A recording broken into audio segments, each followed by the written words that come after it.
আসসালামু আলাইকুম আল কারীমে স্বাগতম।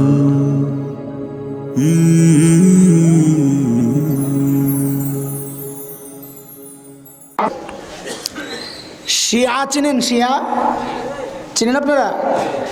আপনাদের এদিকে উৎপাত কম, ঢাকায় আছে অনেক উৎপাত, ওই রংপুর ওদিকে আছে সৈয়দপুর উৎপাত। শিয়া হচ্ছে হযরতে সাহাবায়ে কেরামকে যারা অকথ্য ভাষায় গালাগালি করে, অকথ্য ভাষায় গালাগালি করে। হযরত আবু বকর উপর লানত দেয়, আম্মা জান আয়েশা রাদিয়াল্লাহু তাআলা আনহার উপর জিনার তহমত দেয়। নাউজুবিল্লাহ। বড় ভয়ঙ্কর গ্রুপ, কাফির। একটা ছোট্ট শাখা আছে যাদেরকে কোন রকমে মুসলমান বলা যায়, বাকিগুলা সব কাফির। এর মধ্যে একটা গ্রুপ আছে ইমামিয়া, যারা 12 ইমাম মানে। এদের ভাষ্য অনুযায়ী 11 ইমাম চলে আসছে, আর একজন রয়ে গেছে ইমাম মাহদি, এটাও তাদের বংশ থেকে আসবে। জাফর সাদিক ওই বংশ থেকে আসবে। তাদের আকীদা, শিয়াদের আকীদা হচ্ছে এই 12 ইমাম শরীয়ত প্রণেতা। নবী যেমন শরীয়ত প্রণেতা, নবী যেমন শরীয়তের মধ্যে বাড়ানোর ক্ষমতা রাখতেন, কমানোর ক্ষমতা রাখতেন, শিয়াদের আকীদা হচ্ছে এই 12 ইমামও শরীয়তের মধ্যে বাড়ানোর ক্ষমতা রাখেন, কমানোর ক্ষমতা রাখেন।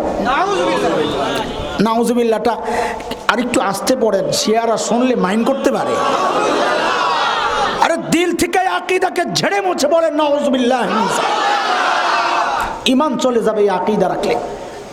শরীয়ত প্রণেতা এক আল্লাহ, এবং আল্লাহ যাকে অনুমোদন দিয়েছেন নবী, এছাড়া শরীয়ত প্রণেতার কেউ নাই। এটাকে আরবিতে বলে শারিয়া, শরীয়ত প্রণেতা, শেষে আইন। শারিয়া, শরীয়ত প্রণেতা। এটা হচ্ছে বাড়াবাড়ি গ্রুপ, এটা বাড়াবাড়ি। আরেকটা গ্রুপ হচ্ছে ইমাম কেন্দ্রিক, ছাড়াছাড়ি গ্রুপ। ছাড়াছাড়ি গ্রুপ কারা? বলে একটা গ্রুপ আছে যারা বলে আল্লাহ আছেন, নবী আছেন, কোরআন আছে, হাদিস আছে, সেখানে আমরা আর কাউকে মানি না, ইমাম মানি না, মানি না। এটা হচ্ছে ছাড়াছাড়ি গ্রুপ। বুঝেন না এই কথা? এই সমাজে এক গ্রুপ আছে যারা ইমাম মানে না, মাযহাব মানে না। যারা মাযহাব মানে না, যে আল্লাহর রাসূল থাকতে ইমামে আবু হানিফা কেন মানবো? ইমামে আবু হানিফা তো শরীয়ত প্রণেতা না, নতুন মাযহাব, নতুন ধর্ম, এটা কেন মানবো? আমরা বলি দোস্ত, তুমি মাযহাব কি জিনিস ওইটাই চিনো না। মাযহাব কি জিনিস? আমরা শিয়াদের মতো বলি না ইমামে আবু হানিফা শরীয়ত প্রণেতা। যদি কেউ বলে সে বেঈমান, কাফির। শরীয়ত বলে শুয়োরের গোশত হারাম। সমস্ত দুনিয়ার ইমামরা একসাথে মিললে যদি বলে হালাল, তাও আমরা মানতে রাজি না, কারণ তারা শারিয়া না। আমরা তাদেরকে মানি শারিহ, হাদিয়া হা। তারা শরীয়তের ব্যাখ্যাদাতা। শরীয়তের অস্পষ্ট বিষয়গুলো যারা সাধারণ মানুষ, কম ইলমওয়ালা মানুষ, আমরা যাদের কাছে শরীয়ত স্পষ্ট না, তাদের জন্য যারা ব্যাখ্যা দিয়েছেন তারা হচ্ছে শারিহ। ইমামে আবু হানিফা ওই রকম একজন শ্রেষ্ঠ ব্যাখ্যাদাতা। আমরা তার ব্যাখ্যা গ্রহণ করছি, তাকে শরীয়ত প্রণেতা শিয়াদের মতো বানায়া দেই নাই। মাঝামাঝি কোনটা?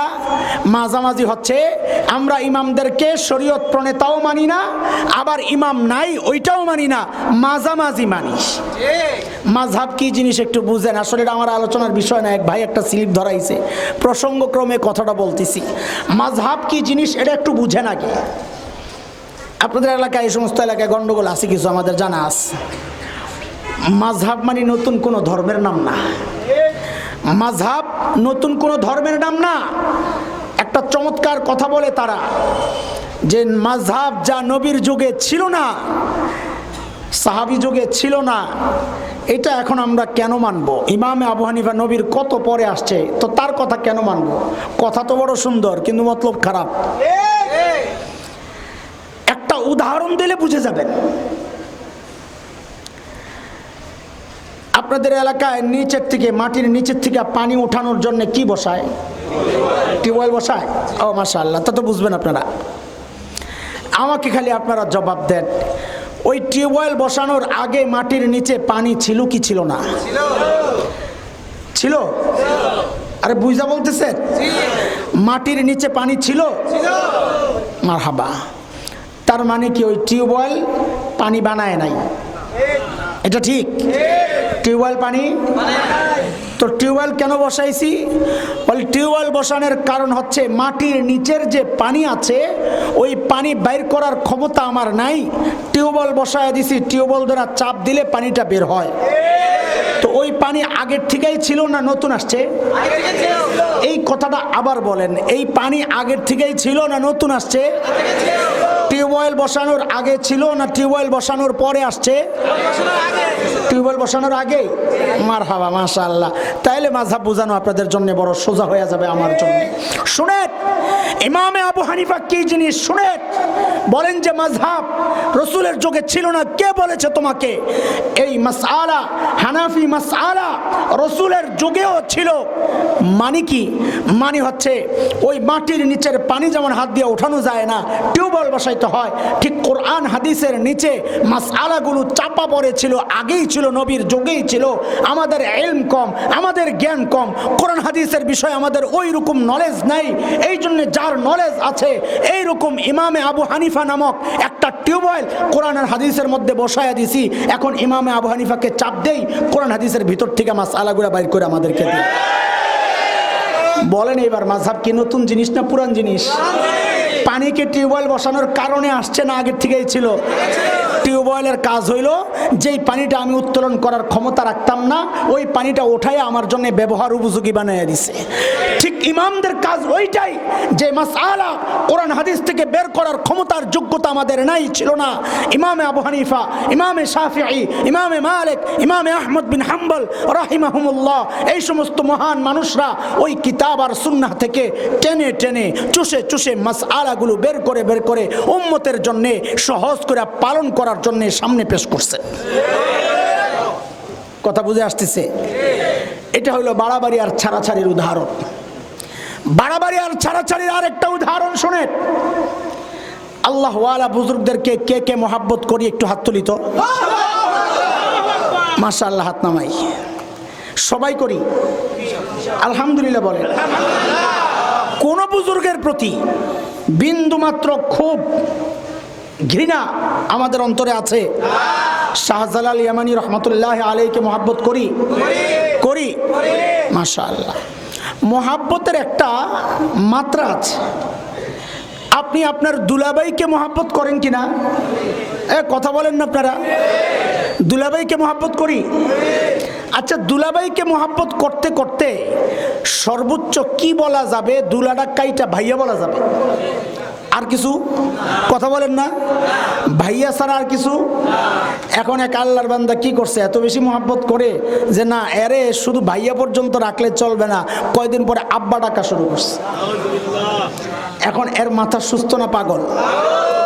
এটা হচ্ছে অতিরিক্ত ভালোবাসা যারা দেখায়, এরা হচ্ছে এইরকম পাগল। নবীকে নিয়ে, আল্লাহ ওয়ালা বুজুর্গদেরকে নিয়ে এক গ্রুপ আছে, ছাড়াছাড়ি গ্রুপ, যারা নবীকে নিয়ে কটূক্তি করে, বুজুর্গদেরকে নিয়ে কটূক্তি করে। আমরা ওই ছাড়াছাড়ি গ্রুপের সাথেও নাই। বাড়াবাড়ির গ্রুপ আছে এক গ্রুপ, যারা নবীকে আল্লাহর জায়গায় বসাইয়া বলে নবী গায়েব জানে, বলে নবী হাজির নাজির হতে পারে, বলে বুজুর্গরা সব জায়গায় চলতে পারে। নবীকে আল্লাহর জায়গায় বসাইয়া যারা বাড়াবাড়ি করতেছে, ওই বাড়াবাড়ি গ্রুপেও আমরা নাই। আমরা আছি সিরাতে মুস্তাকিম, বাড়াবাড়ি আর ছাড়াছাড়ি মুক্ত মাঝখানের রাস্তা।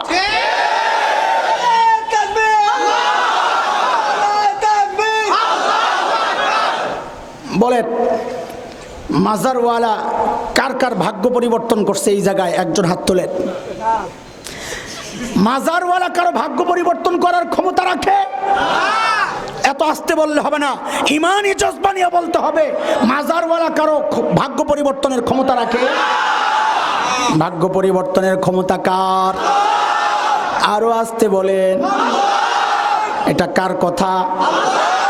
আল্লাহ বলেছেন সূরা আরাফ আয়াত 188 188 9 নম্বর পারা হাফিজ কোরআন শরীফের 14 নম্বর পৃষ্ঠার প্রথম লাইন প্রথম আয়াত রব্বে কারীম বলেন কুল্লা আমলিকু লিনাফসি নাফআন ওয়ালা দাররা ইল্লা মা শা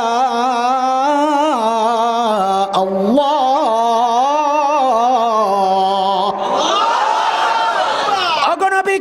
আপনি আপনার উম্মতদেরকে জানায়া দেন, হে আমার উম্মত, আব্দুল কাদের জিলানী থাক দূরের কথা, মুঈনুদ্দিন চিশতি থাক দূরের কথা, বাইজিদ বুস্তামি, শাহজালাল শাহ পরান সব দূরের কথা, হাজী শরীয়তুল্লাহ থাক দূরের কথা, আরে তোর খাজা থাক দূরের কথা, আমি নবী। আপনি বলে দেন উম্মতকে, আমি নবী, লা আমলিকু লিনাফসি নাফআন ওয়ালা দাররা, আমি নবী তোদের ভাগ্য পরিবর্তন করব থাক দূরের কথা, আমি নবী তো আমার নিজেরই ভাগ্য পরিবর্তন করার ক্ষমতা রাখি না। কথা এটা আমার, আরো জোরে বলেন না কার? আরে কথা কার? কার? রব বলেছেন। আরে দোস্ত, এই ঈমান এই বিশ্বাস যদি কেউ রাখে, আমার খাজা আমাকে সুস্থ রাখতে পারে, আমার খাজা আমাকে বিপদ মুক্ত রাখতে পারে। এক বড় খাজা, লক্ষ লক্ষ মুরিদ যার, এক আল্লাহর বান্দা আমারে বলে, হুজুর আপনি খালি আমার খাজার বিরুদ্ধে বলেন। ওই আল্লাহর বান্দা আবার আমারও মুরিদ, মানে আমারও মহব্বত করে, আবার খাজার দরবারেও যায়। ওই সময় আর কি, যখন কথা বলতেছি, এখন ভালো হয়ে গেছে।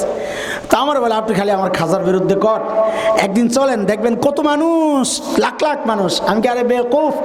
মানুষ বেশি হওয়া যদি কোনো আল্লাহওয়ালা হওয়ার আলামত হয়, বুজুর্গ হওয়ার আলামত হয় যে এর ভক্ত বেশি, তো দুনিয়ার মধ্যে সবচেয়ে বড় পীর আর বুজুর্গের নাম হচ্ছে মিস্টার ইবলিস, কারণ এর ভক্ত দুনিয়ায় সবচেয়ে বেশি। কত ঠিক কিনা? ওই খাজার বইয়ের মধ্যে আমি নিজে পড়েছি, কসম খোদার, এই সমস্ত খাজাগুলা মুশরিক, এদেরকে যারা বিশ্বাস করবে তারাও মুশরিক। খাজার বইয়ের মধ্যে আছে এটা।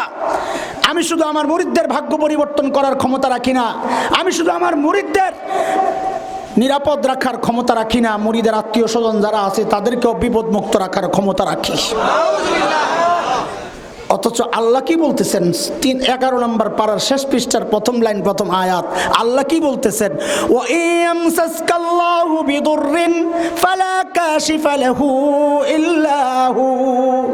বিপদ থেকে মুক্তিদাতা একমাত্র কে? কাজে এই বক্তব্য যে বলবে সে মুসলমান না মুশরিক? তো এই মুশরিকদের দরবারে যাওয়া যাবে না, গরু পাঠানো যাবে না। তো ওই মুশরিকের জন্য এই জায়গায় একটা মাজার বানায় সেজদা দেওয়া যাবে? সেজদা না দেওয়া যাক, যায় মোমবাতি দেওয়া যাবে? মোমবাতি না দেখে এক ডেক সিন্নি পাঠানো যাবে? মাঝে মাঝে কিছু দান সৎকা, কারে খাওয়াবি তুই দান সৎকা? মাজারে কবরওয়ালায় খাইতে পারলে না খাওয়াবি, আর এটা তো হিন্দুরা করে, মূর্তির সামনে মিষ্টি নিয়ে দেয়, তুইও খাজার সামনে যায় খাওয়ন দেস, তো তোর সাথে আর ওই খাজার মূর্তির পূজা যারা করে আর খাজার মুরিদ পূজারি দুইটার সাথে পার্থক্যটা কোন জায়গায় আমারে দেখান। নেহেরু নাম শুনছেন না? খাজা মঈনুদ্দিন চিশতির মাজারে গিয়া একটা জিনিস দেখা বলে, মুসলমানদের সাথে আমাদের খুব একটা পার্থক্য নাই। কি বলে? মুসলমানদের সাথে আমাদের খুব একটা কেন? আমরা আমাদের বুজুর্গদের মূর্তি বানায় খাড় করাইয়া পূজা করি, আর হেগা হাগো বুজুর্গরে কবরের ভিতরে রেখে পূজা করে, যায় দেখছে সেজদা দেয়।